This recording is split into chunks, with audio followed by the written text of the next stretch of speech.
İnsanın aile içinde gördüğü terbiye ve eğitim, sonradan kazanılandan daha kalıcı ve yönlendiricidir. Hakka hizmet yolunda gayreti, ilim aşkını, yaşatma sevdasını ebeveyninde gören kişi, onların rehberliğinde yoluna devam eder. Bugüne kadar binlerce öğrencinin eğitimine katkıda bulunan, yetime, yoksula el uzatan Hayriye Tanrısever'in çabalarının temelinde de ailesinde gördüğü mücadele azminin izleri vardır. Tek parti yönetiminin her türlü din eğitimini baskı altına aldığı yıllarda öğrencilerini kırlara götürüp Kur'an öğreten bir alimin evladı Hayriye Hanım. Konya'nın Bozkır kasabasında yaşayan Mustafa Uçarok Hoca Efendi, İstanbul medreselerinden Çanakkale Savaşı'na, oradan Adana ve Konya'ya, son olarak İstanbul Eyüp'e uzanan hayatında çocuklarına en büyük hayat dersini vermiştir. Hiç durmadan öğrenmek, öğretmek ve imanlı, ahlaklı, ilim sahibi nesiller yetiştirmek. Her an birilerinin gelip babasını götüreceği endişesiyle geçen çocukluk yıllarında, zihnine ve kalbine hizmet bilincinin ilk tohumları atılan Hayriye Hanım, ilerleyen yaşına rağmen hala gençlerle birlikte insanlığa hizmet kervanında koşturuyor. Mustafa Hoca Efendi, kendi evlatlarına da yüksek eğitim vermek için çaba sarf etmiştir. Hayriye Hanım, babasının kendilerini hiç sıkmadan, zorlamadan okumaya, öğrenmeye alıştırdığını söylüyor. Bizim yetişme tarzımız İslami usuller üzerineydi. Fakat babam böyle kitap okuduktan sonra derdi ki, "Aa kızım ben çok yoruldum, bana gelir bir kitap okur musun?" derdi. Ben alır okurdum. Umumiyetle de Kur'an meali veya tefsir okuturdu. Hatta o zaman bir alimin tefsirini okudum. Hala etkisi benim üzerimde duruyor, o çocukluk etkisi. Ama ben onu büyüdükten sonra anladım babamın bana niçin okuttuğunu. Otur şurada sen şunu oku diye emrivakisi yoktu.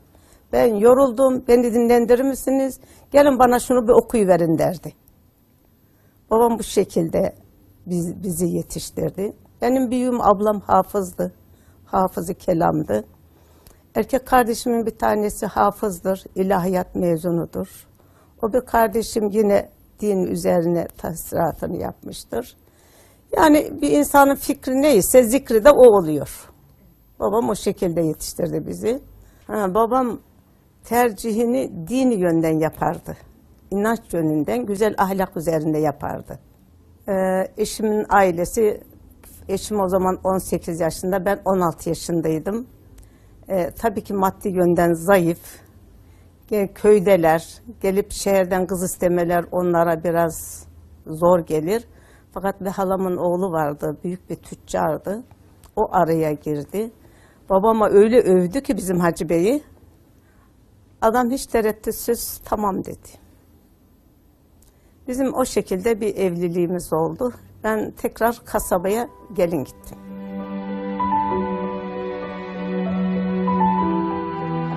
Eşimin mesleği yorgancılıktı. Yorgancılık yapardı. 10 sene orada kaldık. 53'te evlendik.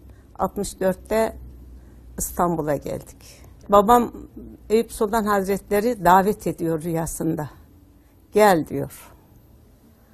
Annem falan biraz itiraz ettiler tabii. Aile itiraz etti. Babam dedi ki siz burada kalabilirsiniz. Benim davete icabet etmem lazım dedi. Babam annemlerden de evvel geldi. Ondan sonra dedik ki anneme anne gitmen lazım. Demek ki davet edildi, gitti. Sen de git. Annemler geldi. İşte sonra biz birkaç defa annemleri buraya ziyarete geldik. Rahmetli babam devamlı şöyle bir kelime kullanırdı eşime. Oğlum, balık gölüne göre büyür. Bırak kasabayı gel İstanbul'a derdi. Allah da nasip etmiş. Bir gün biz de işte 64'te geldik. Babam Eyüp Sultan Camisi'nin orada bir mescit vardı, orada imamlığını yaptı. İşte Allah rahmet eylesin, 80 küsur yaşında vefat etti.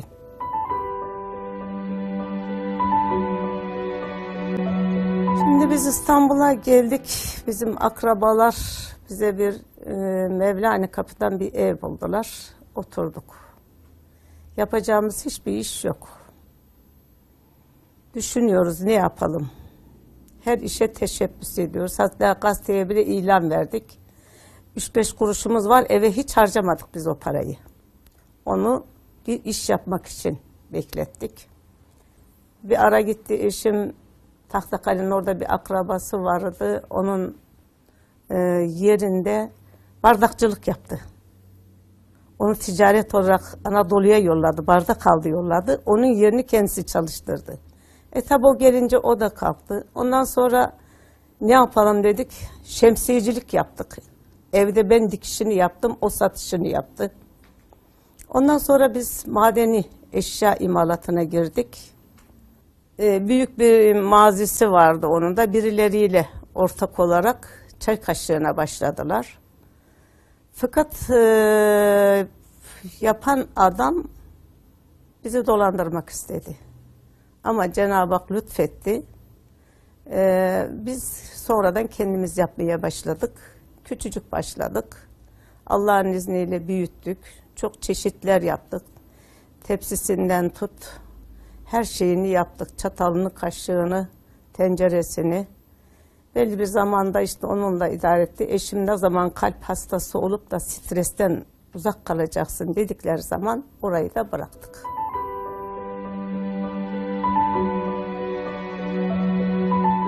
Benim Konya'dan bir hastam gelmişti.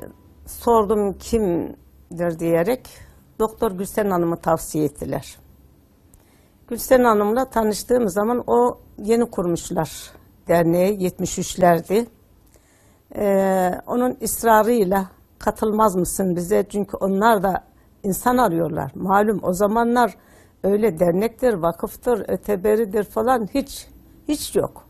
İlk defa hanımların kurmuş olduğu Hanımlar Eğitim ve Kültür Derneği olarak işte o derneği kurduk. Bu dernek talebelere burs veriyorduk. Fakirleri gidip tetkik edip onlara yiyecek dağıtıyorduk. Hatta fakirleri biz sınıflandırırdık. 1 derece, 2 derece, 3 derece. Birinci derecelerde her ay dağıtırdık. İkincileri ikincide, o birlerine daha seyrek olarak verirdik. Hakikaten o zamanlar çok büyük bir hizmet yapıldı.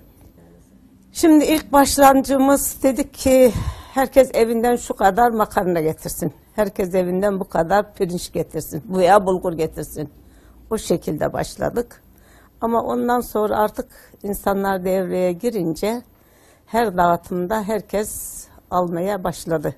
Hatta birinde bir acıklı bir olay oldu. 2-3 tane genç geldi. Dernekte de biz yemek yapıyoruz. Yemeği de paralı satıyoruz. Kermes yapıyoruz.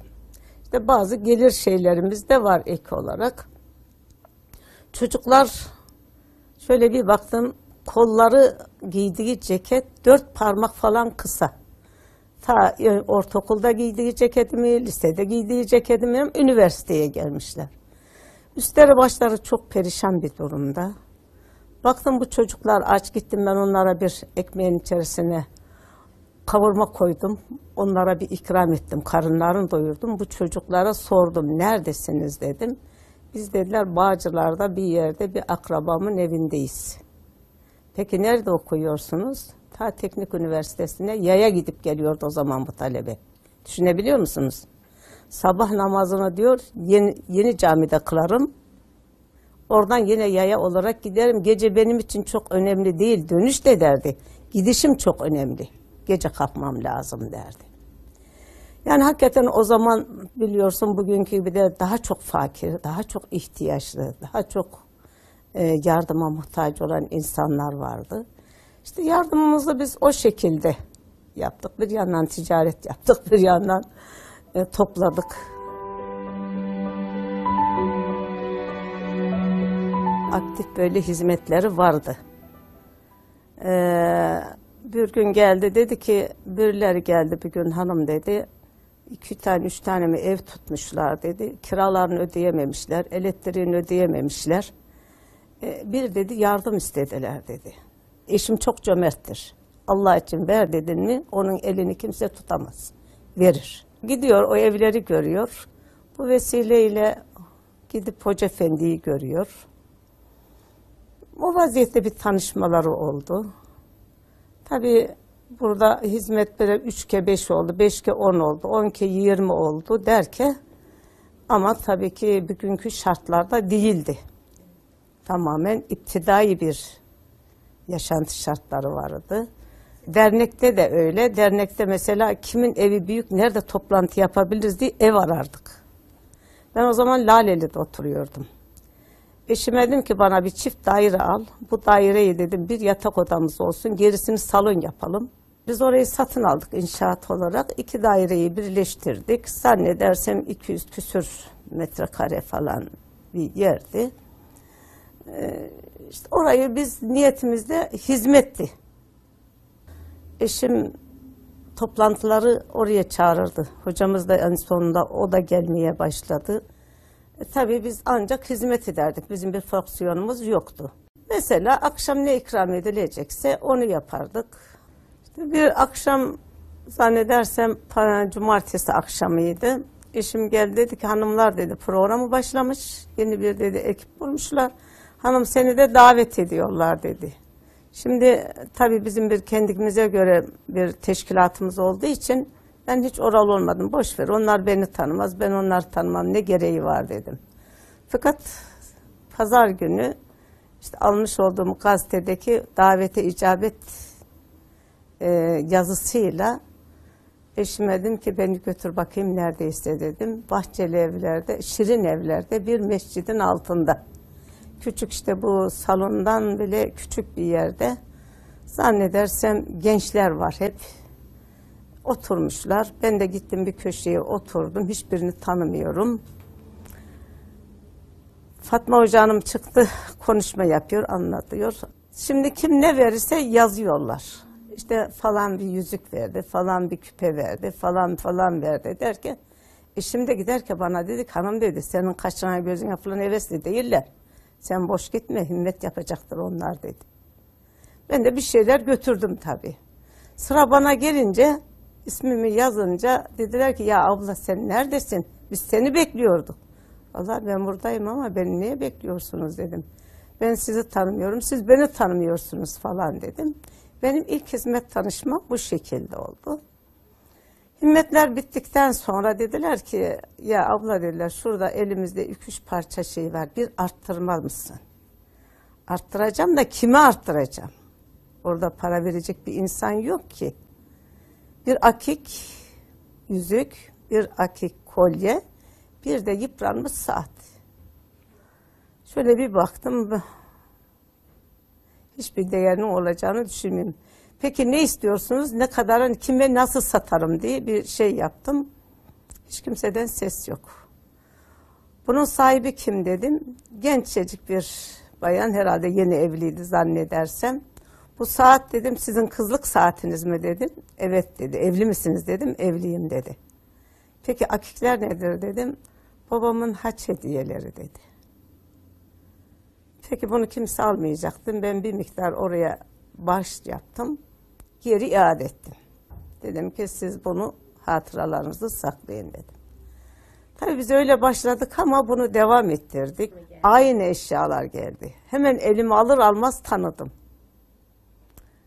Ben dedim ilk defa bunun dedim bir mazisini size anlatacağım. Ondan sonra arttırmaya çıkaracağım dedim. Mazisini oradakilere anlattım. İkincisi dedim bunun sahibi kimdir görebilir miyim dedim. 3 çocuklu bir hanım. 3 tane çocuğu olmuş. Benim dedi. 2 hanım bir yarışmaya girdiler. İnşallah yanlışım yoktur 10 veya 11 dolar gibi biz bunları arttırdık. Yani maddesine vermiyorlardı o parayı. Bunun değerine de vermiyorlardı. Dedim ki isterseniz dedim hatıra olarak saklayın. İsterseniz dedim kendiniz alın siz bilirsiniz dedim iade ettim. Aradan tabii ne kadar zaman geçti bilemiyorum. Avustralya'ya gittik eşimle oraya çağırdılar. Bizi direkt bir eve götürdüler. O evde bayağı 50-60 tane hanım vardı. Dediler ki hizmeti bir anlatır mısın? Neyini anlatayım? İlk nasıl tanıştın dediler. Ben de ilk tanıştığımı anlattığım zaman dediler ki, oradan bir hanım dedi ki o bendim dedi.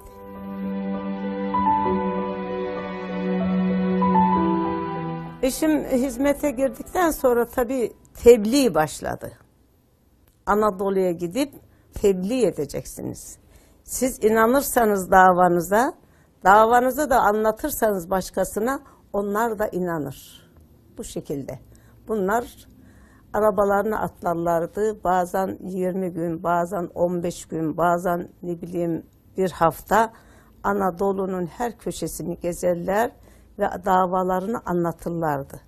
O davalarını anlattıkları yerde tabii ki biraz da himmet yaparlardı. Oradaki hizmetlere bir yardım mahiyetinde. Ne kadar ne anlattıysam diyor, kimseden ses yok diyor. Küçük bir kağıtta 2 tane küpeyi takmışlar. Bir hanım yollamış.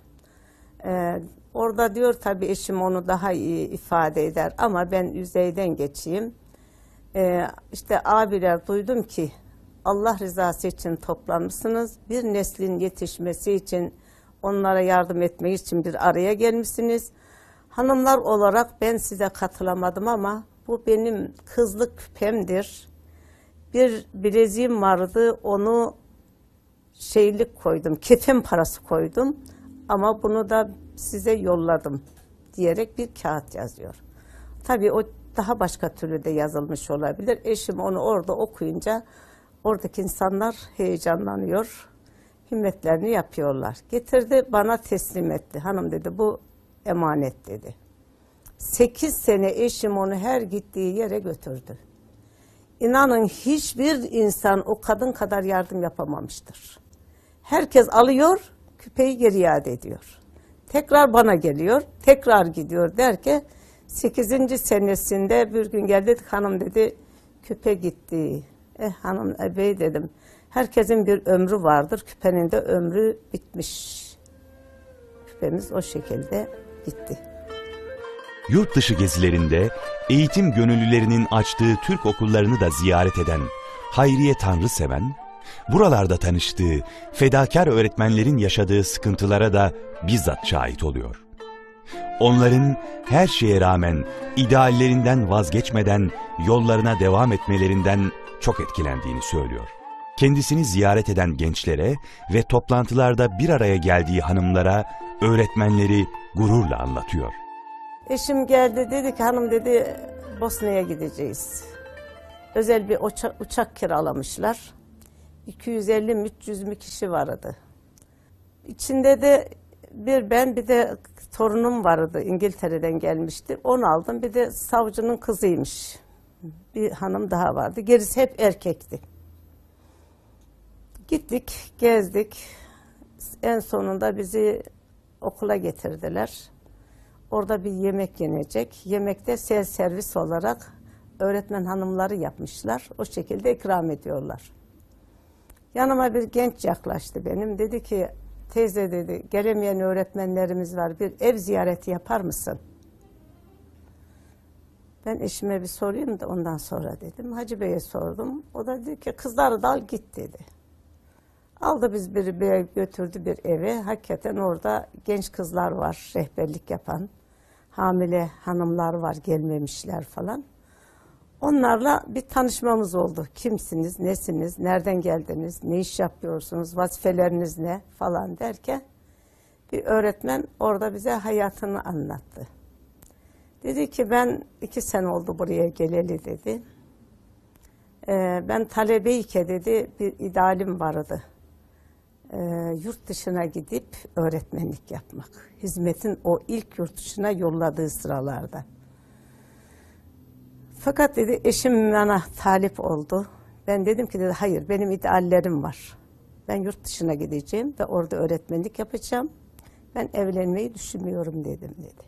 Eşim de bana dedi ki dedi ya hanım, kardeşim sen oraya gidersen bir genç kız olarak zor olur. Gel evlenelim, ben senin isteklerine razıyım diyor. Ve bunlar evleniyorlar hiç ev bile açmadan, birer alyans alarak, hiçbir şeyi masraf etmeden. Bunların kurası Moğolistan'a zannedersem, unutmadıysam, Moğolistan'a çıkıyor. Zaten okula gittiğimiz zaman diyor okul bir perişan bir durumdu. Çamur karıyorlar, karı koca günlerce o okulu sıvayıyorlar, okulu açıyorlar. O şekilde vazifeye başlıyorlar. Bir ara fazla elbiselerini satıyorlar. Onunla geçiniyorlar. Ondan sonra alyanslarını satıyorlar. Onunla geçiniyorlar. Ramazan yaklaştı. Bizim hiç yiyecek hiçbir şeyimiz yok. Bir öğretmen olarak zaten fakir bir halk diyor. Ne isteyebilirsin? Hiçbir şey isteyemezsin. Ramazan geldi. Eşime dedim ki diyor ne yapacağız? Ne akşam yiyeceğimiz var, ne sahurda yiyeceğimiz var.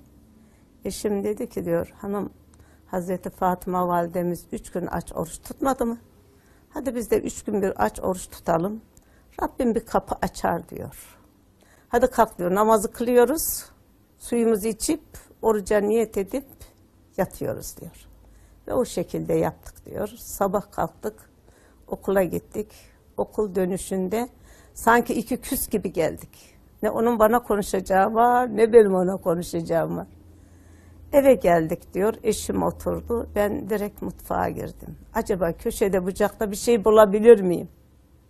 Ama mutfak aklıma ne geliyorsa gözümün önüne geliyor. Her şeyle donatılmış. Yok yok diye bir şey yok mutfakta diyor. Eşime bir bağırdım diyor. Eşim dedi ki diyor, eyvah demiş bu kafayı da yedi. Allah'ım bir de deliyle mi uğraşacağım şimdi demiş.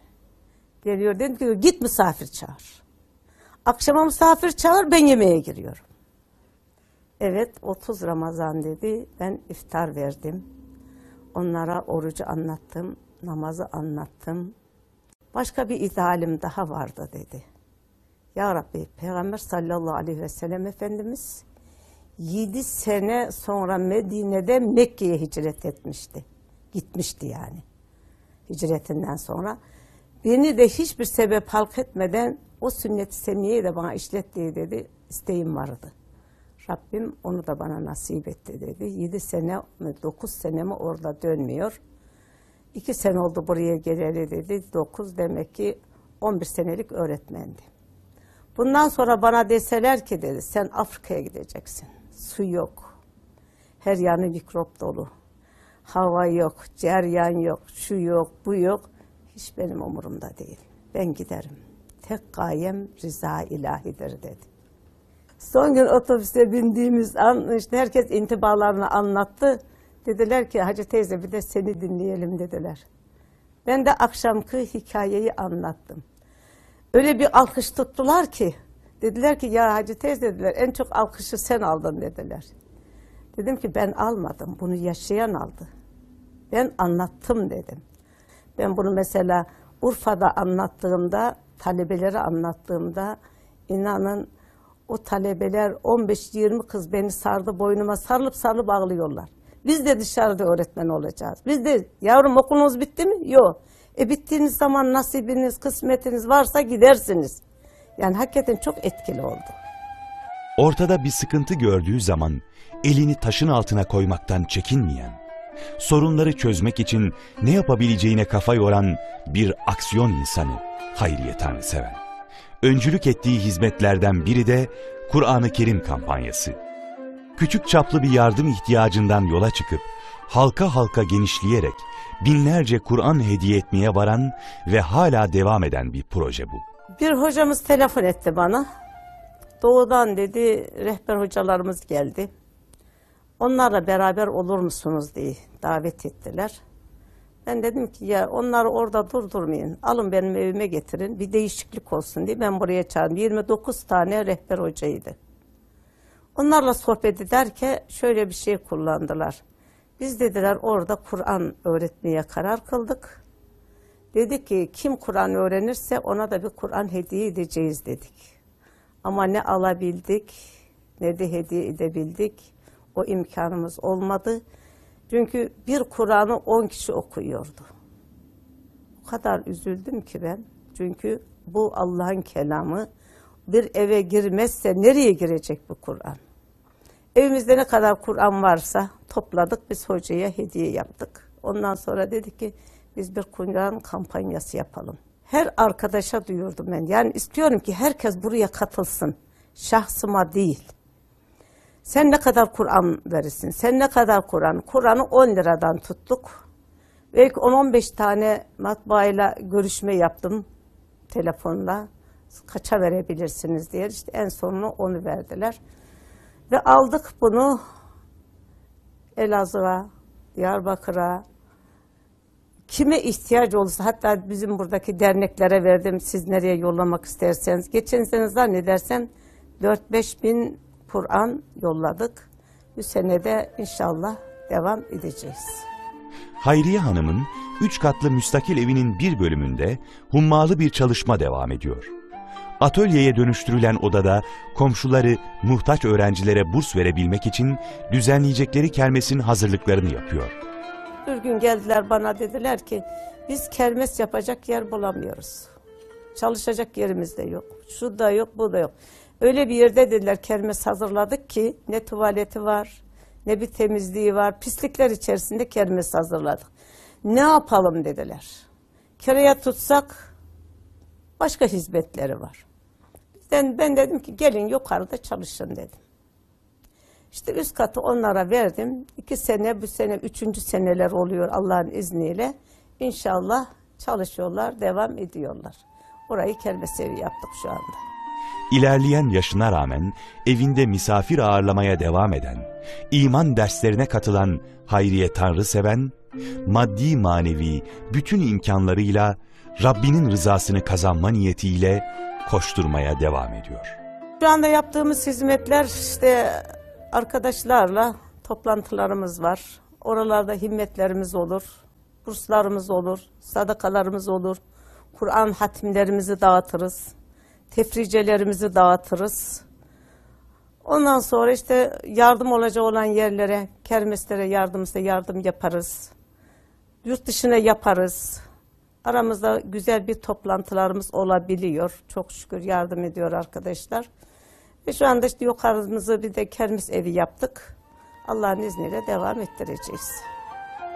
Karla kaplanmış bir yolda arkadan gelenlerin takip edeceği ilk adımları atmak, çığır açmak, herkesten fazla fedakarlık etmeyi, irade gücünü ve sabırlı olmayı gerektirir. Peygamber mesleğine sahip çıkma adına tebliğ davasına, eğitim hizmetlerine destek olan Hayriye Tanrıseven, bu yolun çağımızdaki ilk hanımlarındandır.